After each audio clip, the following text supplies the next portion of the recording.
Elbaf guys, Elbaf. Yes, welcome back to ಇವತ್ತಿನ ಹೊಸ one piece chapter review. So ಎಲ್ಲರೂ excite ಆಗಿದ್ದೀರಾ ಅನ್ಕೊಂಡಿದ್ದೀನಿ ಈ ಚಾಪ್ಟರ್ಗೆ. ಲೆಟ್ಸ್ ಗೋ, ಚಾಪ್ಟರ್ ನ ಶುರು ಮಾಡೇ ಬಿಡೋಣ. ಇವತ್ತು ನಾವು ಚಾಪ್ಟರ್ ರಿವ್ಯೂ ಮಾಡ್ತಾ ಇರೋದು 1146. ಚಾಪ್ಟರ್ ನ ಹೆಸರು the stair in the silence ಅಂತ. ಕ್ರೇಜಿ ಇದೆ ಹೆಸರು, ಸಕ್ಕತ್ತಾಗಿರುತ್ತೆ ಅನ್ಸುತ್ತೆ ಈ ಚಾಪ್ಟರ್. ಲೆಟ್ಸ್ ಗೋ ಎಕ್ಸ್ಪ್ಲೋರ್ ಏನಿದೆ ಅಂತ ನೋಡೋಣ ಬನ್ನಿ.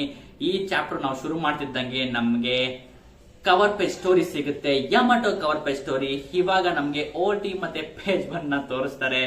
ಚಾಪ್ಟರ್ ಅಲ್ಲಿ ಇಬ್ರು ಬೇಜಾರಾಗ ಅವನು ಬದುಕಿದ್ದಾನೆ ಅಂತ ಪೇಜ್ OT ಸಿಕ್ಕಾಪಟ್ಟೆ ಖುಷಿ ಮಾಡ್ಕೊಂಡು ಬೇಜಾರಲ್ಲಿ ಅಳ್ತಾ ಇದ್ದು. ಸರಿನಾ, ಈ ಚಾಪ್ಟರ್ ಅಲ್ಲಿ OT ಏನ್ ಮಾಡ್ತಿದ್ದಲ್ಲ ಅಂದ್ರೆ, ಅವಳು ಯಮಟೋ ಹತ್ರ ಹೋಗಿ ಅವಳನ್ನ ಹಗ್ ಮಾಡ್ಬಿಟ್ಟು, ನೀನ್ ನನ್ನ ಪ್ರಾಣ ಉಳಿಸ್ಬಿಟ್ಟಿದ್ಯಾ, ನಮ್ಮ ಪ್ರಾಣ ಉಳಿಸ್ಬಿಟ್ಟಿದ್ಯಾ, ನಾವು ನಿಮ್ನ ಸರ್ವ್ ಮಾಡೋದಕ್ ಬಿಡು, ನಮ್ಗೆ ನಿಮ್ನ ಸರ್ವ್ ಮಾಡೋದಕ್ ಬಿಡು ಅಂತ ಫುಲ್ ಅವಳನ್ನ ಟಾರ್ಚರ್ ಕೊಡ್ತಾ ಇದಾರೆ ಯಮಟೋಗೆ. ಯಮಟೋ ಅಂತ ಹಿಂಗ್ ನೋಡ್ತಾ ಇದ್ದಾಳೆ.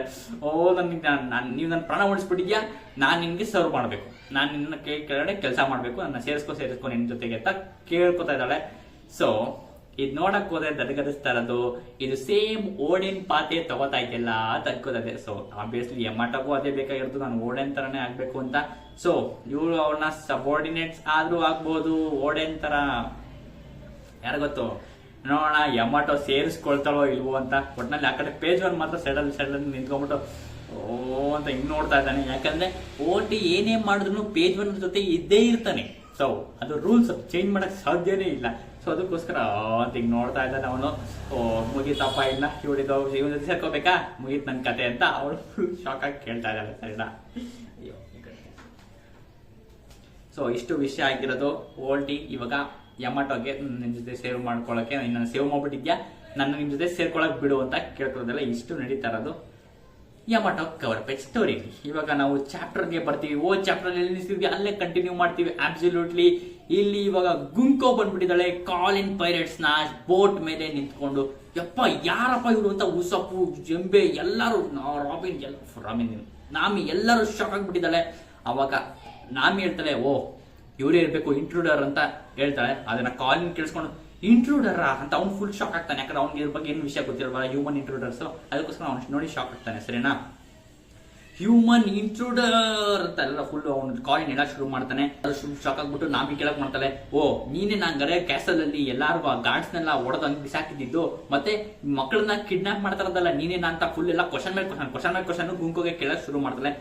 ಗುಂಕೋ ಇವ್ರನ್ನೆಲ್ಲ ಕೇಳಿದ ತಕ್ಷಣ ಹ್ಯೂಮನ್ ಅಂತ ಮಾತಾಡ್ಬಿಟ್ಲಲ್ಲ, ಹ್ಯೂಮನ್ ಇಂಟ್ರೂಡರ್ ಅಂತ ಹೇಳ್ಬಿಟ್ಟನಲ್ಲ ಕಾಲಿನ್ನು. ಅದಕ್ಕೋಸ್ಕರ ಶಾಕ್ ಆಗ್ಬಿಟ್ಟು ಗುಂಕೋ ನನ್ನ ಹ್ಯೂಮನ್ ಅಂತ ಕರೆದ ನೀನು ಅಂತ ಅವಳು ಫುಲ್ ಕೋಪ ಮಾಡ್ಕೊಂಡು ಅವನ್ನ ಕೇಳ್ತಾ ಇದ್ದಾಳೆ. ಅದನ್ನ ನೋಡಿದ ತಕ್ಷಣ ಬ್ರುಕ್ನ ತೋರಿಸ್ತಾರೆ ನಮ್ಗೆ ಕ್ವಶನ್ ಮಾರ್ಕ್ ಆಗಿ. ಬ್ರುಕ್ಗೆ ಏನೋ ಹೊಡಿತಾ ಇದೆ, ಏನೋ ಒಂಥರ ಕ್ವಶನ್ ಹೊಡಿತಾ ಇದೆ. ಏನು ಅಂತ ನಮ್ಗೆ ಮುಂದೆ ನೆಕ್ಸ್ಟ್ ನೋಡ್ತಾ ಅಂತ ಗೊತ್ತಾಗ್ಬೋದು. ಸರಿನಾ, ನೆಕ್ಸ್ಟ್ ಯಾಕೆ ಅಂದ್ರೆ ಇವಳು ಈ ತರ ಯಾಕೆ ಕೇಳ್ತಾಳೆ, ನಿನ್ನ ಹ್ಯೂಮನ್ ಅಂದ, ನಾನು ಗಾಡ್, ನಾನ್ ದೇವ್ರು ಅಂತ ಹೇಳ್ತಾನೆ. ಅದನ್ನ ಕೇಳಿದ ತಕ್ಷಣ ಉಸಪ್ಗೆ ಸಿಕ್ಕಾಪಟ್ಟೆ ಕೋಪ ಬರುತ್ತೆ. ಯಾಕಂದ್ರೆ ನಿನ್ ದೇವ್ರ, ನೀನ್ ಮಾತಾಡ್ತಿರೋದು ನೋಡ್ತಾರೆ ನನ್ಗೆ ಹೇಳ್ತಾನೆ. Anal thunder god, anal gap ಬರ್ತಾರೆ. ಸ್ಕೈಪಿಯಾ ಗ್ಯಾಸ್ ಯಾರು ನೆನಪಿದೆ ಕೆಳಗಡೆ ಕಾಮೆಂಟ್ ಮಾಡಿ, ಎನಲ್ ಯಾರು ನೆನಪಿದೆ ಅಂತ. ಸೊ ನೆನಪಿರ್ಲೇಬೇಕು ಇದ್ಮೇಲೆ, ಯಾಕೆ ಅಂದ್ರೆ ಎನಲ್ ನ ರೆಫರೆನ್ಸ್ ಇತ್ತೀಚೆಗೆ ಸಿಕ್ಕಾಪಟ್ಟೆ ಜಾಸ್ತಿ ಆಗ್ಬಿಟ್ಟಿದೆ. ಸರಿನಾ, ಎನಲ್ ತರ ಮಾತಾಡ್ತಿದ್ಯಾ, ಮತ್ತೆ ಸೆಲೆಸ್ಟಿಯಲ್ ಡ್ರ್ಯಾಗನ್ಸ್ ತರ ಮಾತಾಡ್ತೀಯ ನೀನು ಅಂತ ಹೊಸ ಪ್ರಾಜೆಕ್ಟ್ ಶುರು ಮಾಡ್ತಾನೆ. ಯಾಕಂದ್ರೆ ಸೆಲೆಸ್ಟಿಯಲ್ ಡ್ರ್ಯಾಗನ್ಸ್ ಅವ್ರನ್ನ ನೋಡಿದ್ದಾರೆ ಎಲ್ಲಿ ಅಂದ್ರೆ ಸಬಾರ್ಡಿ ಅಲ್ಲಿ ನೋಡಿದಾಳೆ. ಸರಿನಾ, ಅವರೆಲ್ಲ ನೋಡ್ತಾ ಇರ್ಬೇಕಾದ್ರೆ ಮಾಡ್ತಿರ್ಬೇಕಾದ್ರೆ ಕೇಳ್ತಾಳೆ, ನೀನು ಯಾವ ದೇವ್ರ ತಾನೇ ಮಕ್ಕಳನ್ನ ಕಿಡ್ನಾಪ್ ಮಾಡ್ತಾಳೆ ಅಂತ ನಾಮಿ ಕ್ವಶನ್ ಮಾಡ್ತಾಳೆ. ವಾಲಿಡ್ ಕ್ವಶನ್ ನಾಮಿ, ಸೂಪರ್. ಅದನ್ನ ಕೇಳಿ ಅವಳೆಲ್ಲ ಮಾತಾಡಕ್ ಶುರು ಮಾಡ್ತಾಳೆ. ಆಮೇಲೆ ಕಾಲಿನ ಹೇಳ್ತಾನೆ, ಹೌದು ನಿನ್ ಮಕ್ಕಳನ್ನ ಕಿಡ್ನಾಪ್, ಅವ್ರಲ್ಲ ನನ್ನ ಫ್ರೆಂಡ್ಸ್ ಅವ್ರನ್ನ ಕಿಡ್ನಾಪ್ ಮಾಡಿದ್ಯಾ ಅಂತ ಹೇಳ್ತಾ ಇದ್ದಾರೆ. ಮತ್ತೆ ಮಕ್ಕಳು ಇವಾಗ್ಲೂ ಕೂಡ ಅವರು ಆ ಬೆಂಕಿ ಹತ್ಕೊಂಡೆಲ್ಲ ಫುಲ್ಲು ಕರ್ಕಲಾಗಿತ್ತಲ್ಲ ಅದೇ ಜಾಗದಲ್ಲಿ ನಡ್ಕೊಂಡು ಹೋಗ್ತಾನೇ ಇದ್ದಾರೆ. ಸರಿನಾ, ನಡ್ಕೊಂಡು ಹೋಗ್ತಾ ಇರ್ಬೇಕಾರೆ ಕಾಲಿನ್ ಮಾತಾಡ್ತಿರೋದು ನೋಡ್ಬಿಟ್ಟು ಗುಂಕುಗೆ ಸಿಕ್ಕಾಪಟ್ಟೆ ಕೋಪ ಬರುತ್ತೆ. ಯಾಕಂದ್ರೆ ನಿನ್ನಂತ ಮಕ್ಕಳಿಗೆ ಎಲ್ಲಿ ಮಾತಾಡಬಾರ್ದು ಅಂತ ಗೊತ್ತೇ ಆಗಲ್ಲ ನಿನಗೆ ಅಂತ ಕಾಲಿನ್ಗೆ ಬೆದರಿಕೆ ಹಾಕಕ್ಕೆ ಶುರು ಮಾಡ್ತಾಳೆ. ಸರಿನಾ, ಬೆದರಿಕೆ ಆಗ್ತಾ ಇರ್ಬೇಕಾದ್ರೆ ನೆಕ್ಸ್ಟ್ ನಾವು ಸೀನ್ ನ ಒಂದು ಕಟ್ ಮಾಡ್ತೀವಿ. ಸೀನ್ ಕಟ್ ಮಾಡಿ ನಾವು ಈ ರಿಪ್ಲಿ ಮತ್ತೆ ಫ್ರಾಂಕಿ, ಲಿಲ್ಲಿತ್ತು ಮತ್ತೆ ಬಾನಿ ಎಲ್ಲಿದ್ರು ಅಲ್ಲಿಗೆ ಫ್ಯೂಚರಿಸ್ಟಿಕ್ ಬಿಲ್ಡಿಂಗ್ ಹತ್ರ ಅಲ್ಲಿ ಶಿಫ್ಟ್ ಆಗ್ತೀವಿ. ಅಲ್ಲಿ ನಮ್ಗೆ ಅದೋ ಚಾಪ್ಟರ್ ನಮ್ಗೆ ಥಂಡರ್ ಬಂದಿತ್ತು, ಒಂದು ಜೂಸ್ ತರನೇ ಇರುವಂತ ಒಂದು ನೈಟ್ ಮೇರ್ ಮಾನ್ಸ್ಟರ್ ಬಂದಿತ್ತಲ್ವಾ. ಆ ಮಾನ್ಸ್ಟರ್ ಇವಾಗ ನಾಕ್ಔಟ್ ಆಗಿ ಬಿದ್ದಿದೆ. ಅಬ್ಸಲ್ಯೂಟ್ಲಿ. ಯಾಕಪ್ಪ ಅಂದ್ರೆ ಫ್ರಾಂಕಿನ ಬ್ಲಾಸ್ಟ್ ಇಂದ ಫ್ರಾಂಕಿ ಅವ್ರಿಗೆ ಶೂಟ್ ಮಾಡಿ ಬ್ಲಾಸ್ಟ್ ಮಾಡಾಕಿದ್ದಾನೆ. ಫ್ರಾಂಕಿ ಒಬ್ನೇ ಸಾಕು ಅದನ್ನ ತಗೊಂಡ್ಕೊಳ್ಳೋದಕ್ಕೆ. ಎಲ್ಲರೂ ಫುಲ್ ಖುಷಿಯಾಗಿದ್ದಾರೆ. ಬಾನಿ ಮತ್ತೆ ಲಿನಿತ್ ಇಬ್ರು ಚಿಯರ್ ಮಾಡ್ತಾ ಇದಾರೆ ಫ್ರಾಂಕಿಗೆ, ವೇ ಟು ಗೋ ಫ್ರಾಂಕಿ ಅಂತೆಲ್ಲ ಫುಲ್ ಚಿಯರ್ ಮಾಡ್ತಾ ಇದಾರೆ. ಸರಿನಾ, ಇಷ್ಟಕ್ಕೆ ನಮ್ಗೆ ಗೊತ್ತಾಗಿದೆ. ಸೊ ಥಂಡರ್ ಕತೆ ಮುಗೀತು. ಎಲ್ಲಾರು ಸೇರ್ಕೊಂಡು ಏನು ಹೊಡಿಬೇಕಾದ ಅವಶ್ಯಕತೆ ಇಲ್ಲ, ಫ್ರಾಂಕಿಗೆ ಒಬ್ನೇ ಸಾಕು. ಸೊ ನಾವು ಮತ್ತೆ ಶಿಫ್ಟ್ ಆಗ್ತೀವಿ ಇಲ್ಲಿಗೆ, ಗುಂಕು ಹತ್ರನೇ. ಸರಿನಾ, ಗುಂಕು ಶಿಫ್ಟ್ ಆಗ್ತೀವಿ. ಎಲ್ಲಾರು ಎಲ್ಲಿ ಕರ್ಕೊಂಡು ಹೋಗ್ತಾ ಇದೆಯಾ ಅಂತ ನಾಮಿ ಕೇಳಿದ ಪ್ರಶ್ನೆಗೆ ಗುಂಕು ಅವ್ರು ಮಾಡ್ತಾಳೆ, ನಾವು ಅವ್ರನ್ನ ಹೋಲಿ ಲ್ಯಾಂಡ್ ಕರ್ಕೊಂಡು ಹೋಗ್ತಾ ಇದೀವಿ ಅಂತ ಹೇಳ್ತಾಳೆ ಗುಂಕು. ಸರಿನಾ, ಹೋಲಿ ಲ್ಯಾಂಡಾ? ಹೋಲಿ ಲ್ಯಾಂಡ್ ಅಂದ್ರೆ ಮರೀಜ್ವಾನ ಅಂತ ನಾಮಿ ಕೇಳಿ. ಸೊ ಇವಳು ಗಾಡ್ಸ್ ನೈಟ್ ಸೆಲೆಸ್ಟಿಯಲ್ ಡ್ರ್ಯಾಗನ್ಸ್ ಅಂತ ಗೊತ್ತಾಗಿದ ತಕ್ಷಣ ಜಿಂಬೆನು ನೋಡೋಣ, ಸೆಲೆಸ್ಟಿಯಲ್ ಡ್ರ್ಯಾಗನ್ ನೀನು ಅಂತ ಫುಲ್ ಜಿಂಬೆನು ನೋಡೋಕ್ತಾನೆ. ಯಾಕಂದ್ರೆ ಜಿಂಬೆ ನೆನ್ಪಲ್ಲಿ ಇಟ್ಕೊಳ್ಳಿ, ಜಿಂಬೆ ಫಾರ್ಮರ್ ವಾರ್ಲಾರ್ಡ್ ಆಗಿದ್ದ. ಸೊ ಅವನ್ಗೆ ಗಾಡ್ಸ್ ನೈಟ್ಸ್ ಬಗ್ಗೆ ಗೊತ್ತಿರ್ಬೋದು, ಯಾಕಂದ್ರೆ ಸಿಕ್ಕಾಪಟ್ಟೆ ವರ್ಷ ಗಾಡ್ಸ್ ನೈಟ್ಸ್ ಆಗಿದ್ದ, ಅವ್ನಿಗೆ ಗೊತ್ತಿರುತ್ತೆ ಅಂತ ಅನ್ಸುತ್ತೆ. ಆದ್ರೆ ಇವ್ರಿಗೆಲ್ಲರಿಗಿಂತ ನನಗೆ ಇಂಟ್ರೆಸ್ಟಿಂಗ್ ಅನ್ಸಿತ್ತು ನೆಕ್ಸ್ಟ್ ಬ್ರೂಕ್ ಕೇಳ್ತಾನೆ, ಓ ಇವರೆಲ್ಲ ಹೈಯರ್ ರ್ಯಾಂಕ್ಸ್ ಅಂದ್ರೆ ಗಾಡ್ಸ್ ನೈಟ್ಸ್ ಇವರು ಅಂತ ಫುಲ್ ಬ್ರೂಕ್ ಕೇಳ್ತಾನೆ. ಗುರು ಬ್ರೂಕ್ ಅಬ್ಸಲ್ಯೂಟ್ಲಿ ಓಕೆ ಅನ್ಸುತ್ತೆ, ಯಾಕಂದ್ರೆ ವ್ಯಾಲಿಡ್. ಯಾಕಂದ್ರೆ ಬ್ರುಕ್ಕು ಸಿಕ್ಕಾಪಟ್ಟೆ ವರ್ಷ ಬದುಕಿದಾನೆ, ಅವನ್ಗೆ ಗೊತ್ತಿರುತ್ತೆ. ಯಾಕಂದ್ರೆ ಗೋಲ್ಡ್ ರಾಜರ್ನ ರೋಕಿ ಅಂತ ಕರೆದಿದ್ದಾನೆ. ಸೊ ಗೊತ್ತಿರುತ್ತೆ. ಆದ್ರೆ ನನ್ಗೆ ಗಾಡ್ಸ್ ನೈಟ್ಸ್ಗೂ ಬ್ರುಕ್ಕು ಏನ್ ಸಂಬಂಧ ಗುರು, ಇಂಟ್ರೆಸ್ಟಿಂಗ್ ಆಗಿದೆ. ಇದನ್ನ ಕೇಳಿದ ತಕ್ಷಣ ಗುಂಕೋ ಹೌದು ಕರೆಕ್ಟ್ ಆಗಿ ಹೇಳಿದ್ಯಾ ಅಂತ ಹೇಳ್ತಾನೆ. ಆದ್ರೆ ಇನ್ನೂ ಅವಳನ್ನ ರೆಕಗ್ನೈಸ್ ಮಾಡಿಲ್ಲ ಬ್ರೂಕ್ನ. ಗುಂಕೋ ಫ್ಯಾನ್ ಗಳ ತರ ವರ್ಕ್ ಮಾಡ್ತಾ ಇಲ್ಲ ಮತ್ತೆ ಆಕ್ಟ್ ಮಾಡ್ತಾ ಇಲ್ಲ ಅಂತ ಅನ್ಸುತ್ತೆ ನನಗೆ. ಯಾಕೋ ಏನೋ ಮಿಸ್ ಹೊಡಿತಾ ಇದೆ ಅಂತ ಅನ್ಸ್ತಾ ಇದೆ. ಅಥವಾ ಇದು ಕೆಲಸ ಆಗಿರೋದ್ರಿಂದ ಇದು ಪ್ರೊಫೆಷನ್ಗೂ ಮತ್ತೆ ಪರ್ಸನಲ್ ಲೈಫ್ಗೂ ಸಿಕ್ಕಾಪಟ್ಟೆ ಡಿಫ್ರೆನ್ಸ್ ಇಟ್ಕೊಂಡಿರ್ತಾಳೆ ಗುಂಕೋ ಅಂತ ಅನ್ಸುತ್ತೆ. ಯಾಕಂದ್ರೆ ಫೈಟ್ ನಡೀತಾ ಇರ್ಬೇಕಾದ್ರೆ ನನಗೆ ಕೆಲಸ ನಡೀತಾ ಇರೋದು, ನಾನು ಕೆಲಸ ಏನ್ ಮಾಡ್ತಾ ಇದೀನಿ ಅದನ್ನ ಮಾತ್ರ ಬ್ರುಕ್ಕರ್ ಆಗಿ ನನ್ನ ಫ್ಯಾನ್ ಗಳಾಗಿ ಎಲ್ಲ ಪಕ್ಕಕ್ಕೆ ಇಟ್ಬಿಟ್ಟು ನಾನು ಫೈಟ್ ಮಾಡ್ಬೇಕು ಅಂತ ನೋಡ್ತಾ ಇರ್ಬೋದು. ಅಥವಾ ಮುಂದೆ ನಾವು ಫೈಟ್ ಮಾಡ್ತಾ ಇನ್ನೂ ನೋಟಿಸ್ ಮಾಡಿಲ್ಲದೆ ಇರ್ಬೋದು. ಸೊ ಏನು ಹೇಳಕ್ಕಾಗಲ್ಲ. ಬ್ರುಕ್ ಈ ತರ ಮಾತಾಡಿದ್ರು ಅವಳು ನೋಟಿಸ್ ಮಾಡಿದ್ರು ಅಂದ್ರೆ ವಿಚಿತ್ರ ಅನ್ಸುತ್ತೆ ನನಗೆ, ಏನೋ ಗೊತ್ತಿಲ್ಲ, ನಿಮ್ಮ ಹೆಸರು ಕೆಡಕೊಂಡು ಅನ್ಸುತ್ತೆ. ಆಮೇಲೆ ಇದು ಅವಳು ಮರೀಜುವಾಗ ಕರ್ಕೊಂಡು ಹೋಗ್ತಾ ಇದೀನಿ ಅಂತ ಎಲ್ಲರಿಗೂ ಹೇಳಿದ ತಕ್ಷಣ ಉತ್ಸವ ಶಾಕ್ ಆಗಿ, ನನ್ಗೆ ಹೇಳ್ಬೇಡ ನೀನು ಅವ್ರನ್ನೆಲ್ಲ ಸ್ಲೇವ್ ಮಾಡ್ಕೊತಾ ಇದೆಯಾ ಅಂತ ನನ್ಗೆ ಹೇಳ್ಬೇಡ ಅಂತ ಉಸೋಪ್ ಶಾಕ ಕೇಳ್ತಾನೆ. ಅವ್ನ್ ಶಾಕ ಕೇಳಿದ ತಕ್ಷಣ ಗುಂಕೋನ ಒಂದು ಆರೋ ಬಂದು ಉಸೋಪ್ ಹತ್ರ ಪಾಯಿಂಟ್ ಮಾಡೋದಕ್ಕೆ ಶುರು ಮಾಡುತ್ತೆ. ಉಸೋಪ್ ಅಯ್ಯೋ ಇದೇನಿದು ಫುಲ್ ಓಡ್ಸಕ್ ನೋಡ್ತಾ ಇದ್ದಾನೆ, ಅವ್ನು ಓಡೋಗ್ತಾ ನೋಡ್ತಾ ಇದ್ದಾನೆ. ಆದ್ರೆ ಅವನ ಆರೋ ಅವನ್ನೇ ಫಾಲೋ ಮಾಡ್ಕೊಂಡು ಹೋಗ್ತಾ ಇದೆ. ಉಸೋಪ್ಗೆ ಫುಲ್ ಫ್ರೀಕ್ ಔಟ್ ಆಗಿದ್ದಾನೆ. ಸರಿನಾ, ಇದಾಗಿದ ತಕ್ಷಣ ನಾಮಿ ಝೂಸ್ ನ ಕರೀತಾಳೆ. ನನ್ನ ಕರ್ದ ನಾಮಿ ಅಂತ ಕೇಳ್ತಾನೆ. ಹೌದು ಅಂದ್ಬಿಟ್ಟು ಝೂಸ್ ನ ಪಾಯಿಂಟ್ ಮಾಡಿ ಇವಾಗ ಝೂಸ್ ನ shark, literally shark, thunder shark ಆಗಿ ಕನ್ವರ್ಟ್ ಮಾಡ್ತಾಳೆ ನಾವಿ. ಝೂಸ್ ನ ಥಂಡರ್ ಶಾರ್ಕ್ ಆಗಿ ಕನ್ವರ್ಟ್ ಮಾಡಿ ಥಂಡರ್ ಶಾರ್ಕ್ ಟೆಂಪೋ ಅಂತ ಹೋಗಿ ಅಟ್ಯಾಕ್ ಮಾಡ್ತಾಳೆ. ಇವಾಗ ಝೂಸು ಅವನ ಫುಲ್ ಆಕ್ಯುರೇಟ್ ಸ್ಪೀಡ್ ಅಲ್ಲಿ ಹೋಗಿ ಗುಂಕೋಗೆ ಥಂಡರ್ ಹೊಡಿಬೇಕು ಅಂತ ಅವನು ಫುಲ್ ರೆಡಿಯಾಗಿ ಫುಲ್ ಸ್ಪೀಡ್ ಅಲ್ಲಿ ಹೋಗ್ತಾ ಇದ್ದಾನೆ. ಆದ್ರೆ ಗುಂಕೋ ಅವಳ ಆರೋದಲ್ಲಿ ಅವಳು ಯೂ ಟರ್ನ್ ಮಾಡ್ತಾಳೆ. Literally crazy power guys. ನನ್ನ ಫೇವ್ರೆಟ್ ಡ್ರೈ ಫ್ರೂಟ್ಸ್ ಅಂತ ಹೇಳ್ಬೋದು. One of the craziest. ಮತ್ತೆ ಹೆಂಗ್ ಯೂಸ್ ಮಾಡ್ಕೋಬೇಕು ಅಂದ್ರೆ ಗುಂಕೋ ತರ ಯೂಸ್ ಮಾಡ್ಕೋಬೇಕು, ಯೂಸ್ ಮಾಡ್ಕೋಬೇಕು, ಅಷ್ಟು ಕ್ರೇಜಿಯಾಗಿ ಯೂಸ್ ಮಾಡ್ಕೊತಿದ್ದಾಳೆ ಅವಳು. ಆ ಝೂಸ್ ನ ಬರ್ತಾ ಇರುವಂತ ಅಟ್ಯಾಕ್ ನ ಅವಳು ಯೂ ಟರ್ನ್ ಮಾಡ್ತಾಳೆ ಅವಳ ಆರೋದಲ್ಲಿ. ಆ ಝೂಸ್ ಪವರ್ ಏನ್ ಬರ್ತಾ ಇದೆ, ಆ ಝೂಸ್ ಇವಾಗ ಯೂ ಟರ್ನ್ ಹೊಡ್ಕೊಂಡು ಅವ್ನಿಗೆ ಕಂಟ್ರೋಲ್ ಮಾಡಕ್ ಆಗ್ತಿಲ್ಲ ಅವನ ಪವರ್ ನ, ಯಾಕಂದ್ರೆ ಅವ್ನು ಫುಲ್ ಪವರ್ ಅಲ್ಲಿ ಅಟ್ಯಾಕ್ ಮಾಡೋದಕ್ಕೆ ಹೋಗ್ತಾ ಇದ್ದಾನೆ. ಇವಾಗ ಅದು ಯೂ ಟರ್ನ್ ಮಾಡ್ಕೊಂಡು ಸೇಮ್ ನಾಮಿ ಹತ್ರ ಹೋಗ್ತಾ ಇದೆ ಅಟ್ಯಾಕ್ ಮಾಡೋದಕ್ಕೆ ಝೂಸ್. ಓ ಮೈ ಗಾಡ್, ಏನ್ ಗುರು ಪವರ್ ಇದು, ಈ ತರ ಕ್ರೇಜಿ ಆಗಿದೆ ಯಪ್ಪ. ಆಮೇಲೆ ನಾಮಿ ಅವಳು ಓಡೋದಕ್ಕೆ ಶುರು ಮಾಡ್ತಾಳೆ. ಓಡೋದಕ್ಕೆ ಶುರು ಮಾಡಿದ ತಕ್ಷಣ ನೆಕ್ಸ್ಟ್ ಆ ಥಂಡರ್ ಅಂದ್ರೆ ಝೂಸ್ ಹೋಗ್ಬಿಟ್ಟು ಹೇಳ್ತಾನೆ, ನಾಮಿ ಸರ್ಕೋ ನನ್ ಕಂಟ್ರೋಲ್ ಮಾಡಕ್ ಆಗ್ತಿಲ್ಲ, ಬೇಗ ರನ್ ರನ್ ರನ್ ರನ್ ನಮ್ಮಿ ರನ್ ಅಂತ ಅವ್ನು ಫುಲ್ ಭಯ ಪಡ್ಕೊಂಡು ಹೇಳ್ತಾ ಇದ್ದಾನೆ. ಆಗ ನಾಮಿ ಥಂಡರ್ ಸ್ಟ್ರೈಕ್ ಹೋಗಿ ಬ್ರುಕ್ಗೆ ಬೀಳುತ್ತೆ. ನಾಮಿ ಹೋಗ್ಬಿಟ್ಟು ಬ್ರುಕ್ ಹಿಂದೆ ಹೋಗಿ ಅಡ್ಕೊಂಡ್ಬಿಡ್ತಾಳೆ. ಅದಕ್ಕೆ ಆ ಥಂಡರ್ ಹೋಗ್ಬಿಟ್ಟು ಝೂಸ್ ಹೋಗ್ಬಿಟ್ಟು ಬ್ರುಕ್ಗೆ ಹೊಡಿತಾನೆ. ಅವ್ನು ಸ್ಕೆಲಿಟನ್ ಫುಲ್ ಅವ್ನು ಫುಲ್ ಸಾಕಾಗ್ಬಿಡ್ತಾನೆ. ಝೂಸ್ಗೂ ಸಮಾಧಾನ ಆಗುತ್ತೆ, ಸದ್ಯ ನಾನು ನಾಮೇ ಹೊಡಿಲಿಲ್ವಲ್ಲಪ್ಪ ಅಂತ ಝೂಸ್ಗೂ ಸಮಾಧಾನ ಆಗುತ್ತೆ. ಮತ್ತೆ ನಾಮೇನು ಸದ್ಯ ತಪ್ಪಿಸ್ಕೊಂಡ್ಬಿಟ್ಟೆ ಅಂತ ನಾಮಿಗೂ ಖುಷಿ ಆಗುತ್ತೆ. ಸೊ ಇದೆಲ್ಲ ಅಟ್ಯಾಕ್ ಮಾಡ್ತಾ ಇದ್ದಾಳೆ. ಸರಿ, ಇಷ್ಟೊಂದೆಲ್ಲ ನಡೀತಾ ಇದೆ. ಆದ್ರೆ ಈ ಅಟ್ಯಾಕ್ ಮಾಡ್ಕೊಂಡೇನೆ ಗುಂಕೋ ಮಾತಾಡ್ತಾ ಇದ್ದಾಳೆ. ಅವಳಿಗೆ ಇದೆಲ್ಲ ಹೇಳ್ಬೇಕು ಅಂತ ಅವಶ್ಯಕತೆನೇ ಇಲ್ಲ. ಸರಿ, ನಮ್ಮ ಫಸ್ಟ್ ಆಫ್ ಆಲ್ ಆದ್ರೆ ಅವಳು ಮಾತಾಡ್ಕೊಂಡು ಅಟ್ಯಾಕ್ ಮಾಡ್ತಾ ಇದ್ದಾಳೆ. ಸೋ ಮಚ್ ಕಾನ್ಸಂಟ್ರೇಷನ್ ಎಲ್ಲ ಕಡೆ ಒಂದು ಕಡೆ ಆಗ್ತಾ ಇಲ್ಲ. ಅವಳು ಎಲ್ಲಾ ಕಡೆನೂ ಕಂಟ್ರೋಲ್ ಮಾಡ್ತಾ ಇದ್ದಾಳೆ, ಮತ್ತೆ ಎಲ್ಲಾ ಕಡೆನೂ ವಿನ್ ಆಗ್ತಿದ್ದಾಳೆ. ಅದು ಮೇನ್ ಅನ್ಸಿದ್ದು. ಏನೇನ್ ಮಾತಾಡ್ತಿದ್ದಾಳೆ ಅಂದ್ರೆ ಅವಳಿಗೆ ಇದೆಲ್ಲ ಹೇಳ್ಬೇಕು ಅನ್ನೋ ಸ್ಟ್ರಾಟ್ಸ್ಗೆ ಅವಶ್ಯಕತೆನೇ ಇರಲಿಲ್ಲ, ಆದ್ರೂ ಹೇಳ್ತಾ ಇದ್ದಾರೆ ಏನೇನೋ ಈ ಪ್ರಪಂಚ ಒಂದಲ್ಲ ಒಂದಿನ ಸಾಯಲೇಬೇಕು ಅಂದ್ರೆ ವ್ಯಾನಿಷ್ ಆಗ್ಲೇಬೇಕು ಅಂತ ಹೇಳ್ತಾ ಇದ್ದಾರೆ. ಅಂಡ್ ಅದು ನಡಿಲೇಬೇಕು, ನಡಿಲೇಬೇಕು ಅಂತ ಹೇಳ್ತಾ ಇದ್ದಾಳೆ. ಇದನ್ನ ಕೇಳಿಸ್ಕೊಂಡು ನಡಿಲೇಬೇಕು ಮತ್ತೆ ಅದನ್ನ ರಿಯಲೈಸ್ ಮಾಡಿಕೊಂಡು ಸುಮಾರಷ್ಟು ಜನ ಅದನ್ನ ಪ್ರಪಂಚಕ್ಕೆ ತಿಳಿಸೋದಕ್ಕೆ ಹೋಗಿದ್ದಾರೆ. ಅಂದ್ರೆ ಯಾರ್ಯಾರು ಡಾಕ್ಟರ್ ವೇಗಾ ಪಂಕು ಮತ್ತೆ ವ್ಯವಹಾರದಲ್ಲಿರೋ ಟೀಚರು ಎಲ್ಲ ಸೇರ್ಕೊಂಡು ಈ ಪ್ರಪಂಚಕ್ಕೆ ರಿಯಲೈಸ್ ಮಾಡಕ್ ಹೋಗ್ತಾ ಇದ್ದಾರೆ ಅಂತ ಗುಂಕೋ ಹೇಳೋದಕ್ಕೆ ಶುರು ಮಾಡ್ತಾಳೆ. ಸರಿನಾ? ಗುಂಕೋ ಹೇಳ್ತಾ ಇರ್ಬೇಕಾದ್ರೆ ಅವಳು ವರ್ಲ್ಡ್ ಎಲ್ಲ ಎಂಡ್ ಆಗುತ್ತೆ ಅಂತ ಹೇಳಿದಾಗ ನಾಮಿ ಹೇಳ್ತಾಳೆ, ನಾಮಿ ಹೇಳಕ್ ಶುರು ಮಾಡ್ತಾಳೆ, ವರ್ಲ್ಡ್ ವಾರ ಎಂಡ ಆ ತರ ಎಲ್ಲೂ ನಡೆಯೋದಕ್ಕೆ ಸಾಧ್ಯನೇ ಇಲ್ಲ ಅಂತ ನಾಮಿ ಹೇಳೋದಕ್ಕೆ ಶುರು ಮಾಡ್ತಾಳೆ. ಸರಿನಾ? ನಾಮಿ ಹೇಳಾಗ್ತಿದ್ದಂಗೆ ನೆಕ್ಸ್ಟ್ ನಮ್ಗೆ ಉಸಾಪ್ ಬರ್ತಾನೆ. ಉಸಾಪ್ ಬಂದು ಅವನ ಆಕ್ಯುರೇಟ್ ಸ್ಲಿಂಗ್ ಶಾಟ್ ಅಲ್ಲಿ ಅವನು ಸ್ಕಲ್ ಬಾಂಬ್ ನ ಹಾಕಿ ಗುಂಕೋ ಕಡೆನೆ ಗುರಿ ಮಾಡಿ ಬಿಡ್ತಾನೆ. ಅದೇನ್ ಮಾಡತ್ತೆ ಅಂದ್ರೆ ಗುಂಕೋ ಹತ್ರನೇ ಹೋಗಿ ಅದು ದೊಡ್ಡ ಸ್ಕಲ್ ಬಾಂಬ್ ಆಗಿ ಬ್ಲಾಸ್ಟ್ ಆಗುತ್ತೆ. ದೊಡ್ಡ ಸ್ಕಲ್ ಬಾಂಬ್ ಬ್ಲಾಸ್ಟ್ ಆಗಿದ ತಕ್ಷಣ ದೊಡ್ಡ ಬ್ಲಾಸ್ಟ್ ಆಗಿರುತ್ತೆ. ಮತ್ತೆ ಸ್ಕಲ್ ಬಾಂಬ್ ನ ಹಾಕಿದ ತಕ್ಷಣ ಉಸಾಪ್ ಹೇಳ್ತಾನೆ, ನಾನು ಈ ಸೆಲೆಸ್ಟಿಯಲ್ ಡ್ರ್ಯಾಗನ್ಸ್ ಜೊತೆ ಎಲ್ಲ ನನಗೆ ಭಯ ಇಲ್ಲ ಗೊತ್ತಾಯ್ತಾ ಅಂತ ಬಾಸ್ಟರ್ಡ್ ಅಂತ ಅವ್ನು ಬೈದ್ಬಿಟ್ಟು ಬಿಡ್ತಾನೆ. ಸರಿನಾ? ಬೈದಿದ ತಕ್ಷಣ ಗುಂಕೋನ ಅವಳ ಅರ್ಧ ಬಾಡಿ ಡೆಸ್ಟ್ರಾಯ್ ಆಗ್ಬಿಟ್ಟಿದೆ ಆ ಸ್ಕಲ್ ಬಾಂಬ್ ಇಂದ. ಹೌದು, ಲಿಟ್ರಲಿ ಗುಂಕೋನ ಅರ್ಧ ಬಾಡಿ ಡೆಸ್ಟ್ರಾಯ್ ಆಗ್ಬಿಟ್ಟಿದೆ ಆ ಸ್ಕಲ್ ಬಾಂಬ್ ಇಂದ. ಇದನ್ನ ನೋಡ್ಬಿಟ್ಟು ಸ್ವಲ್ಪ ಶಾಕ್ ಆಗ್ತಾನೆ. ಓ ಮೈ ಗಾಡ್, ನನ್ನ ಹತ್ರ ಅವಳ ಸಾಯಿಸ್ಬೇಕು ಅಂತ ಇಂಟೆನ್ಷನ್ ಇರಲಿಲ್ಲ, ಸಾತೋಗ್ಬಿಟ್ಲ ಅವಳು ಫುಲ್ ಸಾರಿ ಅಂತ ಉಸಾಪ್ ಫುಲ್ ಫ್ರೀಕ್ಔಟ್ ಆಗಿ ಹೇಳ್ತಾ ಇದ್ದಾನೆ. ಯಾಕಂದ್ರೆ ಅವ್ನು ಎಲ್ಲಾ ಕಡೆನೂ ಎಲ್ಲ ಅಟ್ಯಾಕ್ ಮಾಡಕ್ ನೋಡಿದ್ರು ಯಾರಾದ್ರೂ ಗಾಡ್ಸ್ ಅಂಡ್ ಸೆಲೆಸ್ಟಿಯಲ್ ಡ್ರ್ಯಾಗನ್ ಅಂತ ಹೇಳ್ಕೊತಾ ಇದ್ದಾಳೆ. ಸೊ ಏನಾದ್ರು ಮಾಡಿ ಅವಳು ಯಾರನ್ನಾರು ಕೊಟ್ಟು ಬ್ಲಾಕ್ ಮಾಡ್ತಾಳೆ ಅಂತ ಅನ್ಕೊಂಡಿದ್ದ, ಆದ್ರೆ ಅವಳು ಮಾಡಿಲ್ಲ. ಅವಳು ಅರ್ಧ ಬಾಡಿ ಡೆಸ್ಟ್ರಾಯ್ ಆಗ್ಬಿಟ್ಟಿದೆ, ಫುಲ್ ಕಾಲ್ಗಳು ಮಾತ್ರ ಇರೋದು, ಅಷ್ಟು ಫುಲ್ ಡೆಸ್ಟ್ರಾಯ್ ಆಗ್ಬಿಟ್ಟಿದೆ ಅವಳ ಅರ್ಧ ಬಾಡಿ. ಸರಿನಾ? ಇದನ್ನ ನೋಡಿ ಎಲ್ಲರೂ ಶಾಕ್ ಆಗ್ತಾರೆ. ಮತ್ತೆ ಯಪ್ಪ ಈ ತರ ಎಲ್ಲ ಆಗೋಯ್ತಲ್ಲ ಅಂತ ಫುಲ್ ನೋಡ್ತಾ ಇರ್ಬೇಕಾದ್ರೆ ಗುಂಕೋ ರಿಜನರೇಟ್ ಆಗಕ್ಕೆ ಶುರು ಮಾಡ್ತಾಳೆ.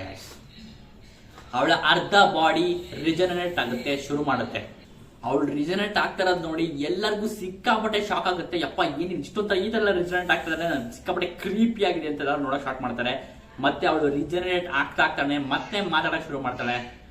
ವರ್ಲ್ಡ್ ವಾರ್ ಆಲ್ರೆಡಿ ಶುರುವಾಗಿದೆ, ಅದನ್ನ ನಿಲ್ಸೋದಿಕ್ಕೆ ಯಾರ ಕೈಲೂ ಸಾಧ್ಯನೇ ಇಲ್ಲ ಅಂತ ಅವಳು ಶುರು ಮಾಡ್ಕೊಂಡು ಅವಳ ಪೂರ್ತಿ ಬಾಡಿನ ರಿಜನರೇಟ್ ಮಾಡ್ಕೊಂಡೇ ಬಿಡ್ತಾಳೆ. ಎಲ್ಲಾರು ಫ್ರೀಕ್ಔಟ್, ಅವರೆಲ್ಲರೂ ಆಶ್ಚರ್ಯವಾಗಿ ಟಗ್ ಔಟ್ ಮಾಡಿ ಐಸ್ ಔಟ್ ಮಾಡಿ ಎಲ್ಲರೂ ರಿಯಾಕ್ಷನ್ ಕೊಡ್ತಾರೆ. ಸರಿನಾ? ಆ ತರ ಇರುತ್ತೆ. ನೆಕ್ಸ್ಟ್ ಗುಂಕೋ ರೆಡಿ ಟು ಆಕ್ಷನ್ ಅಂತಾನೆ ಹೇಳ್ಬೋದು. ಯಾಕಂದ್ರೆ ಅವಳು ಆರೋನ ಯೂಸ್ ಮಾಡ್ಕೊಂಡು ಅವಳು ಇವಾಗ ನಿಮ್ಗೆ ಅದು ಸ್ಟಾರ್ಟಿಂಗ್ ಅಲ್ಲಿ ನಮ್ಗೆ ಅಲ್ವಿಡಾ ಅವಳು ಸ್ಲೈಡ್ ಫ್ರೂಟ್ ಯೂಸ್ ಮಾಡ್ಕೊಂಡು ಹಿಂಗೆ ಸ್ಲೈಡ್ ಮಾಡ್ಕೊಂಡು ಹೋಗ್ತಿರ್ಲಿಲ್ಲ, ಅದೇ ತರನೇ ಸಿಮಿಲರ್ ಆಗಿ ಗುಂಕೋ ಕೂಡ ಅವಳ ಆರೋನ ಯೂಸ್ ಮಾಡ್ಕೊಂಡು ಅದ್ರ ಮೇಲೆ ನಿಂತ್ಕೊಂಡು ಆರೋ ಮೇಲೆ ನಿಂತ್ಕೊಂಡು ಅದ್ರ ಮೇಲೆ ಸ್ಟ್ರೈಟ್ ಮಾಡ್ಕೊಂಡು ಹೋಗ್ತಾ ಇದ್ದಾಳೆ. ಉಸಾಪ್ಗೆ ಮತ್ತೆ ಪಾಯಿಂಟ್ ಮಾಡಿದಾಳೆ ಆರೋನ, ಅದು ಅವನ್ನ ಚೇಸ್ ಮಾಡ್ಕೊಂಡು ಹೋಗ್ತಾನೆ ಇದೆ. ಸರಿನಾ? ಅದನ್ನ ಅವಳು ಆರೋ ನೋಡಿದ ತಕ್ಷಣ ಯಾರೋ ಹೆಂಗ್ ಬಂದಿದ್ಯಲ್ವಾ, ಆರೋ ಬಂದ ತಕ್ಷಣ ಹೊಡಿತಾ ಇದ್ದಾನೆ ಉಸಾಪ್ ಯಾರೋಗೆ. ಸರಿನಾ? ಅದಕ್ಕೇನು ಆಗ್ತಾ ಇಲ್ಲ. ಮತ್ತೆ ಇದನ್ನ ನೋಡಿದ ತಕ್ಷಣ ಜಿಂಬೆ ಮತ್ತೆ ಬ್ರುಕ್ಕು ಮುಂದೆ ಬರ್ತಾರೆ. ನಮಗ್ ಬಿಡು ಉಸಾಪ್ ಇದನ್ನ ನಾವು ನೋಡ್ಕೋತೀವಿ ಅಂತ ಅವರಿಬ್ರು ಬರ್ತಾರೆ. ಯಾಕಂದ್ರೆ ಜಿಂಬೆ ಅವನ 500 ಬ್ರಿಕ್ಸ್ ಫಿಶ್ ಕರಾಟೆ ಮ್ಯಾನ್ ಅಂತ ಅವನು ರೆಡಿ ಆಗ್ತಾನೆ. ಮತ್ತೆ ಬ್ರುಕ್ಕು ಕೂಡ ಅವನ ಸೋರ್ಡ್ ನ ತೆಗಿತಾನೆ. ಸರಿನಾ? ಕಂಟ್ರೋಲ್ ಮಾಡೋದಕ್ಕೆ ಇದನ್ನ ನಾವು ನೋಡ್ಕೋತೀವಿ ಅಂತ. ಗುಂಕೋ ಅದ್ ನಡೀತಾ ಇರ್ಬೇಕಾದ್ರೆ ಅವಳು ಮತ್ತೆ ಮಾತಾಡೋಕೆ ಶುರು ಮಾಡ್ತಾಳೆ. ಪ್ರಪಂಚದಲ್ಲಿ ಆಲ್ರೆಡಿ ವಾರ್ ಸ್ಟಾರ್ಟ್ ಆಗಿದೆ, ಇದರ ಮೇನ್ ಪಾರ್ಟೇ ಜೈಂಟ್ಗಳು ಯಾರ ಪರವಾಗಿರ್ತಾರೋ ಅವರು ಗೆಲ್ಲೋ ಚಾನ್ಸ್ ತುಂಬಾ ಹೈ ಆಗಿರುತ್ತೆ ಅಂತ ಗುಂಕೋ ಹೇಳ್ತಾ ಇದ್ದಾರೆ. ಸೊ ಅದಕ್ಕೇನೆ ಗೌರ್ಮೆಂಟ್ಗೆ ಅವರ ಕಡೆಗೆ ಎಲ್ಬಾಫ್ ನ ಜೈಂಟ್ಸ್ ಬೇಕಾಗಿರೋದು ಅಂತ ನಮ್ಗೆ ಸ್ಪಷ್ಟವಾಗಿ ಗೊತ್ತಾಗುತ್ತೆ. ಸೊ ಜೈಂಟ್ಸ್ ಯಾರ ಕಡೆ ಇರ್ತಾರೆ ಅವರು ಗೆಲ್ಲೋದು ಕನ್ಫರ್ಮ್. ಸೊ ಇವಾಗ ಬಿಗ್ ಮಾಮ್ಗೆ ಅವಳು ಜೈಂಟ್ಸ್ ಯಾಕೆ ಬೇಕಿತ್ತು, ಲೋಕಿನ ಮದ್ವೆ ಮಾಡ್ಕೊಂಡು ಅವಳ ಮಗಳು ಯಾಕೆ ಪುಡಿಂಗ್ ಮದ್ವೆ ಆಗ್ಬಿಟ್ಟು ಯಾಕೆ ಅವಳ ಕಡೆ ಬೇಕಿತ್ತು ಅಂತ ನಮ್ಗೆ ಗೊತ್ತಾಗುತ್ತೆ. ಸೊ ಜೈಂಟ್ ಬಿಗ್ ಮಾಮ್ಗೂ ಬೇಕಾಗಿತ್ತು ಎಲ್ಬಾಫ್ ನ ಜೈಂಟ್ಸು. ಸೊ ಗೌರ್ಮೆಂಟ್ ಇದೇ ಕಾರಣಕ್ಕೆ ಜೈಂಟ್ಸ್ ಗಳ ಕೇಳ್ತಾ ಇರೋದು. ಸರಿನಾ? ಅದಕ್ಕೆ ನಾವು ಜೈಂಟ್ಸ್ ಮಕ್ಕಳನ್ನ ಕಿಡ್ನಾಪ್ ಮಾಡ್ಕೊಂಡು ಅವ್ರನ್ನ ಟ್ರಾಶ್ ತರ ಆದ್ರೂ ಅವ್ರ ಸತ್ತೋರು ನಮ್ಗೇನ್ ಚಿಂತೆ ಇಲ್ಲ. ಯಾಕೆ ಅಂದ್ರೆ ನಮ್ಗೆ ಜೈಂಟ್ಸ್ ಗಳ ಲಾಯಲ್ಟಿ ನಮಗ್ ಬೇಕು ಅಂತ ಅವಳು ಫುಲ್ ಕೋಪ ಮಾಡ್ಕೊಂಡು ಅವಳು ಅಟ್ಯಾಕ್ ಮಾಡಕ್ ಶುರು ಮಾಡ್ತಿದ್ದಾಳೆ. ಇದನ್ನ ಕೇಳಿಸ್ಕೊಂಡು ಕಾಲಿನ್ ಸಿಕ್ಕಾಪಟ್ಟೆ ಕೋಪ ಮಾಡ್ಕೊಂಡು ಅವನ ವುಡನ್ ಸೋರ್ಡ್ ಅವನ ಹತ್ರ ವುಡನ್ ಸೋಡ್ ಅನ್ಸುತ್ತೆ, ರಿಯಲ್ ಸೋಡ್ ಕೊಟ್ಟರಲ್ಲ ಚಿಕ್ಕ ಮಕ್ಕಳಿಗೆ. ಸೊ ಅವ್ನು ಪ್ರಾಕ್ಟೀಸ್ ಮಾಡ್ತಿದ್ದಂತ ವುಡನ್ ಸೋಡ್ ತಗೊಂಡೋಗಿ ಅಟ್ಯಾಕ್ ಮಾಡೋದಕ್ಕೆ ಹೋಗ್ತಾನೆ. ಸೊ ಅಬ್ಸಲ್ಯೂಟ್ಲಿ ಅವನು ಜೈಂಟ್ ಕಿಡ್. ಸೊ ವುಡನ್ ಸೋಡ್ ಇದಂತ ನಾವು ರಿಲೇಟ್ ತಗೊಳಕ್ಕಾಗಲ್ಲ. ಅವ್ನು ವುಡನ್ ಸೋಡ್ ಅಲ್ಲಿ ಅಟ್ಯಾಕ್ ಮಾಡಿದ್ರು ನಮ್ಗೆ ದೊಡ್ಡ ಅಟ್ಯಾಕ್ ಅಂತಾನೆ ಅನ್ಸುತ್ತೆ, ಸರಿನಾ. ಅದೇ ತರ ಅಟ್ಯಾಕ್ ಮಾಡೋದಕ್ಕಿಂತ ಹೋದಾಗ ಗುಂಕೋ ಅವಳ ಆರೋದಲ್ಲಿ ಕಾಲಿನ ಕತ್ಗೆ ಫುಲ್ ರೌಂಡ್ ಅಪ್ ಮಾಡಿ ಹ್ಯಾಂಗ್ ಮಾಡಿ ಮೇಲೆ ಎತ್ಬಿಡ್ತಾಳೆ. ಸೊ ಈ ತರ ಆಗುತ್ತೆ. ಎಲ್ಲರೂ ಕಾಲಿನ್ ಅಂತ ಎಲ್ಲ ಕರೆಕ್ಟ್ ಮಾಡಿ ಶುರು ಮಾಡ್ತಾಳೆ. ಜಿಂಬೆ ಮತ್ತೆ ಬ್ರುಕ್ಕು ರೆಡಿ ಆಗ್ತಾಳೆ. ಇವರಿಬ್ರು ಫೈಟ್ ಮಾಡೋದಕ್ಕೆ ಒಬ್ರು ಸೋಡು ಒಬ್ರು 500 ಬ್ರಿಕ್ ಸ್ಟೈಲ್ ಕರಾಟೆ ಅಂತ ಫುಲ್ ಎಲ್ಲ ಫಿಟ್ ಮಾಡ್ತಾರೆ. ಅವರಿಬ್ರು ಇನ್ನೇನ್ ಗುಂಕೋಗ್ ಅಟ್ಯಾಕ್ ಮಾಡ್ತಿದ್ದಾರೆ. ಸೊ ಗುಂಕೋ ಇವಾಗ ಅವಳ ಆರೋನ ಇಬ್ರು ಮೇಲೂ ರಿವರ್ಸ್ ಮಾಡ್ತಾಳೆ. ಸೊ ಇದೇನಪ್ಪ ಆಗುತ್ತೆ ಅಂದ್ರೆ ಜಿಂಬೆ ಬ್ರುಕ್ಗೆ ಅವನ 500 ಫೈರ್ ಬ್ರಿಕ್ಸ್ ಅಲ್ಲಿ ಹೊಡಿತಾನೆ. ಮತ್ತೆ ಬ್ರುಕ್ಕು ಕೂಡ ಅವನ ಸೋರ್ಡ್ ಇಂದ ಜಿಂಬೆಗೆ ಸ್ಟ್ರೈಕ್ ಮಾಡ್ತಾನೆ. ಒಬ್ರಿಗೊಬ್ರು ಅಟ್ಯಾಕ್ ಮಾಡ್ಕೋತಾರೆ. ಇದು ಗುಂಕೋನ actual power. One of the craziest devil fruits ಅಂತ ಅನ್ಸಲ್ವ ನಿಮ್ಗೆ? ಏನೇ ಅಟ್ಯಾಕ್ ಮಾಡೋದು ಒಬ್ರಿಗೊಬ್ರು ಅಟ್ಯಾಕ್ ಮಾಡ್ಕೊಳ್ಳೋದು. ನನಗಂತೂ ಸಿಕ್ಕಾಪಟ್ಟೆ ಇಷ್ಟ ಆಯ್ತು ಗುಂಕೋ ಡೆವಿಲ್ ಫ್ರೂಟ್, ಸಕ್ಕತ್ತಾಗಿದೆ, ಸರಿನಾ. ನೆಕ್ಸ್ಟ್ ಅದೇ ತರನೇ ಮತ್ತೆ ನಾವು ಗುಂಕೋ ಅವಳ ಆರೋನ ಡೈರೆಕ್ಟ್ ಅಂಡರ್ ನಾಮಿ ಜಾ ಹತ್ರ ಇಲ್ಲಿಗೆ ತಂದು ಆರೋನ ಇಡ್ತಾಳೆ. ಮತ್ತೆ ಗುಂಕೋ ಅದೇ ಟೈಮಲ್ಲೇ ಆಕ್ಚುಲ್ ಆಗಿ ಬಂದು ಅವಳ ಕಾಲಲ್ಲೇ ನಾಮಿನ್ ಗಡ್ಡಕ್ಕೆ ಇಲ್ಲಿಗೆ ಹೊಡೆದು ಜಾಗೆ ಹಿಂಗ್ ಒದಿತಾಳೆ. ನಾನ್ ಈ ತರ ನಾಮಿಗೆ ಹೊಡೆದಿದ್ ಯಾರಿಗೂ ನೋಡಿಲ್ಲ ಗೈಸ್. ನಾಮಿ ಈ ತರ ಅಟ್ಯಾಕ್ ಮಾಡಿದ್ ನನ್ ಯಾರು ನೋಡಿಲ್ಲ ಇದುವರೆಗೂ ಸೀರೀಸ್ ಅಲ್ಲಿ. ಈ ತರ ಅಟ್ಯಾಕ್ ಡೈರೆಕ್ಟ್ ಜಾಗೆ. ಓ ಮೈ ಗಾಡ್, ಬೇಜಾರಾಗ್ತಾ ಇದೆ ಅದಕ್ಕೆ. ನಾವೇ ಈ ತರ ಹೊಡೆದಕ್ಕೆ ಸಿಕ್ಕಾಪಟ್ಟೆ ಬೇಜಾರಾಯ್ತು. ಈ ತರ ಯಾರು ನೋಡಿಲ್ಲ. ಈ ತರ ಆಗಿದ ತಕ್ಷಣ ನೆಕ್ಸ್ಟ್ ನಾಮಿನ್ ಕತೆ ಮುಗೀತು, ನಾಮಿ ನಾಕ್ಔಟ್. ನೆಕ್ಸ್ಟ್ ಇವಾಗ ಉಸೋಪ್ ಹತ್ರ ಬರುತ್ತೆ ಅವನ ಆರೋ, ಗುಂಕೋನ ಆರೋ. ಉಸೋಪ್ ಹತ್ರ ಬಂದು ಅವನ ಇಲ್ಲಿಗೆ ಬರುತ್ತೆ, ಅವನ ಕೆನ್ನೆ ಹತ್ರ ಬರುತ್ತೆ. ಮತ್ತೆ ಅವಳ ಗುಂಕೋ ಮಂಡಿಯಿಂದ ಉಸೋಪ್ ಇಲ್ಲಿಗೆ ಹೊಡಿತಾಳೆ, ಕೆನ್ನೆಗೆ ಮುಖಕ್ಕೆ ಹೊಡಿತು ಮಂಡಿಯಿಂದ ಹಿಂಗ್ ಓದಿದ್ದಾರೆ ಸ್ಟ್ರೈಕ್. ಉಸೋಪ್ ಕೂಡ ನಾಕ್ಔಟ್. ಆದ್ರೆ ಇಲ್ಲಿ ಪೂರ್ತಿ ಸ್ಟ್ರಾ ಹ್ಯಾಟ್ಸ್ ಕೂಡ ನಾಕ್ಔಟ್ ಅಂತ ಹೇಳಕ್ಕಾಗಲ್ಲ. ಯಾಕಂದ್ರೆ ಬ್ರುಕ್ಕು ಅವನ ಹೆಡ್ ಮಾತ್ರ ಹೋಗಿದೆ, ಅವನ ತಲೆಗೆ ಮಾತ್ರ ಹೋಗಿದೆ ಜಿಂಬೆ ಹೊಡೆದಕ್ಕೆ. ಅವನ ಹೆಡ್ನ ತಗೊಂಡು ಮತ್ತೆ ಅವನು ರಿಫಿಕ್ಸ್ ಮಾಡ್ಕೋಬಹುದು, ನೋ ಪ್ರಾಬ್ಲಮ್. ನಾನು ಒಪ್ಕೊಳ್ಳಲ್ಲ, ಎಲ್ಲರೂ ನಾಕ್ಔಟ್ ಆಗಿದ್ದಾರೆ ಅಂತ ನಾನು ಒಪ್ಪೋದೀನಿ. ಬೇಕಾದ್ರೆ ಉಸೋಪ್ ಮತ್ತೆ ನಾಮಿ ನಾಕ್ಔಟ್ ಆದ್ರು ಅಂತ. ಆದ್ರೆ ಬ್ರುಕ್ ಮತ್ತೆ ಜಿಂಬೆ ನಾಕ್ಔಟ್ ಆದ್ರು ಅಂತ ನಾನು ಒಪ್ಕೊಳ್ಳೋದೇ ಇಲ್ಲ. ಬ್ರುಕ್ಕು ಅವನ ಸ್ಟ್ರೈಕ್ ತಲೆನ ಮತ್ತೆ ಫಿಕ್ಸ್ ಮಾಡ್ಕೋಬಹುದು. ಮತ್ತೆ ಜಿಂಬೆ ಅವನ ಸ್ಟ್ರೈಕ್ ಮಾಡಿದ್ದಕ್ಕೆ ಏನು ತೊಂದರೆ ಇಲ್ಲ. ಜಿಂಬೆ ಇಸ್ ಫೈನ್, ಅವ್ನು ಮತ್ತೆ ಬಂದು ಸ್ಟ್ರೈಕ್ ಫೈಟ್ ಹಾಕಿ ಮಾಡ್ಬೋದು ಮತ್ತೆ ಅಂತ ನನಗನ್ಸುತ್ತೆ. ಒಟ್ನಲ್ಲಿ ಇಲ್ಲಿಗೆ ಕಾಲಿನ್ ಪೈರೇಟ್ಸ್ ಇಲ್ಲಿಗೆ ಎಂಡಪ್ ಆಗಿದೆ ಅಂತ ಹೇಳಕ್ ಇಷ್ಟಪಡ್ತೀನಿ. ಇವಾಗ ನಮ್ಗೆ ಟ್ರಾನ್ಸ್ಪಾಂಡರ್ಸ್ ನಲ್ಲಿ ಮಾತಾಡ್ತಿದ್ದಾರೆ ಯಾರಂದ್ರೆ ಕ್ವಿಲ್ಲಿಂಗ್ ಹ್ಯಾಮ್. ಇವಾಗ ಅವನು ದೊಡ್ಡ ಅಂದ್ರೆ ಸ್ನೇಲ್ ಏನಿತ್ತು ವಾಲ್ರಸ್ ಸ್ಕೂಲ್ ಅಲ್ಲಿ ಜೈಂಟ್ ಸ್ನೇಲ್ ಅಂದ್ರೆ ಇಡೀ ಎಲ್ಲರಿಗೂ ಅನೌನ್ಸ್ಮೆಂಟ್ ಮಾಡ್ತಿದ್ರಲ್ಲ, ಇಡೀ ಎಲ್ಬಾಫ್ಗೆ ಎಲ್ಲ ಕಡೆ ಗೊತ್ತಾಗ್ತಿತ್ತಲ್ಲ ನ್ಯೂಸ್ ಎಲ್ಲ, ಆ ಸ್ನೇಲ್ ಹತ್ರ ಬಂದ್ಬಿಟ್ಟಿದ್ದಾನೆ ಕ್ವಿಲ್ಲಿಂಗ್ ಹ್ಯಾಮ್. ಓ ಮೈ ಗಾಡ್. ಕ್ವಿಲ್ಲಿಂಗ್ ಹ್ಯಾಮ್ ಏನ್ ಮಾಡಿದಾನೆ ಅಂದ್ರೆ ಸ್ಕೂಲ್ಗೆ ಬಂದು ಎಲ್ಲಾ ಟೀಚರ್ಸ್ನ ಅಂದ್ರೆ ಆಂಜ್ ಏನಿದಾಳೆ ಮತ್ತೆ ಡಾಕ್ಟರ್ ಪ್ರಿನ್ಸಿಪಲ್ ಕೀಬಾ ಏನಿದ್ದಾನೆ, ಪ್ರಿನ್ಸಿಪಲ್ ಕೀಬಾ ಅಂತೂ ನಾಕ್ಔಟ್ ಮಾಡಿ ಬಿಸಾಕಿದ್ದಾನೆ ಕ್ವಿಲ್ಲಿಂಗ್ ಹ್ಯಾಮು, ಸರಿನಾ. ಪ್ರಿನ್ಸಿಪಲ್ ಕೀಬಾ ಈಸ್ ನಾಕ್ಔಟ್. ಮತ್ತೆ ಟೀಚರ್ ಆಂಜ್ ಏನಿದ್ದಾಳೆ, ಆಂಜ್ ನ ಅವನು ಸ್ಲೀಪ್ ಪ್ಯಾರಲೈಸ್ಗೆ ಅಟ್ರಾಕ್ಟ್ ಮಾಡಿದ್ದಾನೆ. ಸ್ಲೀಪ್ ಪ್ಯಾರಲೈಸ್ ಮಾಡಿದ್ದಾನೆ ಏನಂದ್ರೆ ಅವ್ರಿಗೆ ಎಚ್ಚರವಾಗಿ ಇರ್ತಾಳೆ ಆದ್ರೆ ಅದು ಮೂವ್ ಮಾಡಕ್ಕಾಗಲ್ಲ. ಅವಳು ಎಚ್ಚರವಾಗಿ ಇರಬಹುದು ಆದ್ರೆ ಮೂವ್ ಆಗಕ್ಕಾಗಲ್ಲ, ಅದು ಸ್ಲೀಪ್ ಪ್ಯಾರಲೈಸ್ ಅಂತ ಹೇಳ್ತಾರಂತೆ. ಸೊ ಆ ತರ ಕ್ವಿಲ್ಲಿಂಗ್ ಹ್ಯಾಮ್ ಅವಳನ್ನ ಮಾಡಿದಾನೆ. ಇದು ಮಾತ್ರ ನೆಕ್ಸ್ಟ್ ಲೆವೆಲ್ ಆಗಿದೆ, ಸರಿನಾ. ಇವಾಗ ಅವನು ಸಮ್ಮರ್ಸ್ ಹತ್ರ ಮಾತಾಡಕ್ ಶುರು ಮಾಡ್ತಾನೆ. ಅವನ ಸ್ನೇಲ್ ಅಲ್ಲಿ ಮಾತಾಡ್ತಿರ್ಬೇಕಾದ್ರೆ ಓ ಇದೇ ಸ್ನೇಲ್ ಅನ್ಸುತ್ತೆ ಅಂತ, ಯಾಕಂದ್ರೆ ದೊಡ್ಡ ಸ್ನೇಲ್ ಇದೆಯಲ್ಲ ಆ ಸ್ನೇಲ್ ಹೆಸರು ಡೆಲಿಡಿಕ್ಷನಲ್ ಸ್ನೇಲ್ ಅಂತ, ಅದು ಜೈಂಟ್ ಸ್ನೇಲು. ಈ ತರ ಸ್ನೇಲ್ ಹೆಸರು ನಾನು ಎಲ್ಲೂ ಕೇಳಲ್ವಲ್ಲಪ್ಪ ಅಂತ ಕ್ವಿಲ್ಲಿಂಗ್ ಹ್ಯಾಮ್ ಶಾಕ್ ಆಗ್ತಾನೆ. ಯಾಕಂದ್ರೆ ಇದು ಎಲ್ಬಾಫ್ ಅಲ್ಲಿ ಮಾತ್ರ ಇರೋದು, ಅದಕ್ಕೋಸ್ಕರ ಇದೆಲ್ಲೂ ಇಲ್ಲ, ಅದಕ್ಕೋಸ್ಕರ ಅವನು ಶಾಕ್ ಆಗ್ತಾನೆ. ಮತ್ತೆ ಅವನು ಸಮ್ಮರ್ಸ್ ಹತ್ರ ಚಿಕ್ಕ ಸ್ನೇಲ್ ಅಲ್ಲಿ ಮಾತಾಡಕ್ ಶುರು ಮಾಡ್ತಾನೆ. ಸಮ್ಮರ್ಸ್, ನಾನು ಇವಾಗ ಸ್ನೇಲ್ ಹತ್ರ ಬಂದಿದ್ದೀನಿ, ಇದ್ರ ಜೊತೆ ಮಾತಾಡಿದ್ರೆ ನೀನು ಇಡೀ ಎಲ್ಬಾಫ್ ಜೊತೆ ಮಾತಾಡ್ದಂಗೆ, ಸೊ ನಾನು ಕನೆಕ್ಟ್ ಮಾಡ್ತಾ ಇದ್ದೀನಿ, ಮಾತಾಡಿ ನೀನು ಶುರು ಮಾಡು, ಅನೌನ್ಸ್ ಮಾಡು ಅಂತ ಹೇಳ್ತಾನೆ. ಅನೌನ್ಸ್ಮೆಂಟ್ ಇದೆ ಗೈಸ್, ಇಲ್ಲಿ ನೋಟಿಸ್ ಮಾಡಿ, ಅನೌನ್ಸ್ಮೆಂಟ್ ಇದೆ ಇಲ್ಲಿ. ಅವಾಗ ಸಮ್ಮರ್ಸ್ ಓ ಆಲ್ರೆಡಿ ಹೋದ ನೀನು, ನನಗೆ ಒಂದೇ 1 ನಿಮಿಷ ಟೈಮ್ ಕೊಡು, ಇಲ್ಲಿ ಒಂದು ನನಗೆ ಕಾಯ್ತಾ ಇದೆ, ಇವನು ಇನ್ನೇನು ಬೀಳ್ತಾನೆ, ಇವನ್ ಕತೆ ಇನ್ನೇನು ಮುಗಿಯುತ್ತೆ, ಇವನ್ ಮುಗಿಸಿದ ತಕ್ಷಣ ನಾನು ನಿಮ್ಗೆ ಅನೌನ್ಸ್ಮೆಂಟ್ ಮಾಡ್ತೀನಿ ಅಂತ ಹೇಳ್ತಾನೆ. ಸೊ ಅಲ್ಲಿ ಯಾರಪ್ಪ ಇರೋದು ಅಂದ್ರೆ ಇಟ್ಸ್ ಸಾಲ್. ಓ ಮೈ ಗಾಡ್, ಸಾಲ್ ಇವಾಗ 1-on-1 ಸಮರ್ಸ್ ಜೊತೆಗೆ, ಗಾಡ್ ನೈಟ್ ಸಮರ್ಸ್ ಜೊತೆಗೆ ವರ್ಸಸ್ ಸೋಲ್. ಆಲ್ರೆಡಿ ಫೈಟ್ ತುಂಬಾ ಬ್ರೂಟಲ್ ಆಗಿ ನಡೆದಿದೆ. ಯಾಕೆ ಅಂದ್ರೆ ಸಮರ್ಸ್ ಅವನ ಎಲ್ಲಾ ಪವರ್ ನ ಯೂಸ್ ಮಾಡಿ ಸಾಲ್ ನ ಟ್ರ್ಯಾಪ್ ಮಾಡಿ ಬಿಸಾಕಿದ್ದಾನೆ. ಅವ್ನ್ ಫುಲ್ ಮೈಯೆಲ್ಲ ಗಾಯ ಆಗ್ಬಿಟ್ಟಿದೆ ಸಾಲ್ ಮೈಯೆಲ್ಲ. ಯಾಕಂದ್ರೆ ಸಮರ್ಸ್ ಬರೀ ಇನ್ವಿಸಿಬಲ್ ಥ್ರಾನ್ ಮಾತ್ರ ಅಲ್ಲ, ಅವನು ಆಕ್ಚುಯಲ್ ಥ್ರಾನ್ಸ್ ಕೂಡ ಅವನು ಕ್ರಿಯೇಟ್ ಮಾಡಬಹುದು. ಭೂಮಿಯಿಂದ ದೊಡ್ಡ ದೊಡ್ಡ ಜೈಂಟ್ ಥ್ರಾನ್ಸ್ ಬಂದಿದೆ. ನಾರ್ಮಲ್ ಹ್ಯೂಮನ್ ಸೈಜ್ ಅಲ್ಲ, ಅವನ ಸೈಜ್ ಥ್ರಾನ್ಸ್ ಬಾಳಿಲ್ಲ, ಅವನು ಜೈಂಟ್ ಸೈಜ್ ಥ್ರಾನ್ಸೇ ಮಾಡಿದಾನೆ. ಸರಿನಾ, ಜೈಂಟ್ ಸೈಜ್ ಥ್ರಾನ್ಸೇ ಮಾಡಿ ಎಲ್ಲಾ ಕಡೆಯಿಂದನೂ ಸಾಲ್ ನ ಟ್ರ್ಯಾಪ್ ಮಾಡಿದ್ದಾನೆ. ಮತ್ತೆ ಸಾಲ್ ಸಿಕ್ಕಾಪಟ್ಟೆ ಬ್ಲೀಡಿಂಗ್ ಆಗ್ತಾ ಇದ್ದಾನೆ. ಮತ್ತೆ ಇವಾಗ್ಲೂ ಕೂಡ ರಾಬಿನ್ ಮತ್ತೆ ಚಾಪರ್ ಸಾಲ್ ನ ಬಿಯರ್ಡ್ ಒಳಗಡೆ ಬಚ್ಚಿಟ್ಕೊಂಡಿದ್ದಾರೆ. ಅವ್ರು ಲಿಟ್ರಲಿ ಏನು ಮಾಡಿಲ್ಲ, ಇದುವರೆಗೂ ಏನು ಮಾಡಿಲ್ಲ. ಸಿಕ್ಕಾಪಟ್ಟೆ ಬೇಜಾರಾಗ್ತದೆ. ಯಾಕಂದ್ರೆ ಸಾಲ್ ಇಷ್ಟೊಂದು ಕಷ್ಟಪಡ್ತಿರ್ಬೇಕಾದ್ರೆ ರಾಬಿನ್ ಮತ್ತೆ ಚಾಪರ್ ಇಬ್ರು ಸೇರ್ಕೊಂಡು ಏನಾದ್ರೂ ಮಾಡ್ತಾರೆ ಅಂತ ಅನ್ಕೊಂಡಿದ್ದೆ ನಾನು. ಸೊ ಅವರಿಬ್ರು ಏನು ಮಾಡಿಲ್ಲ.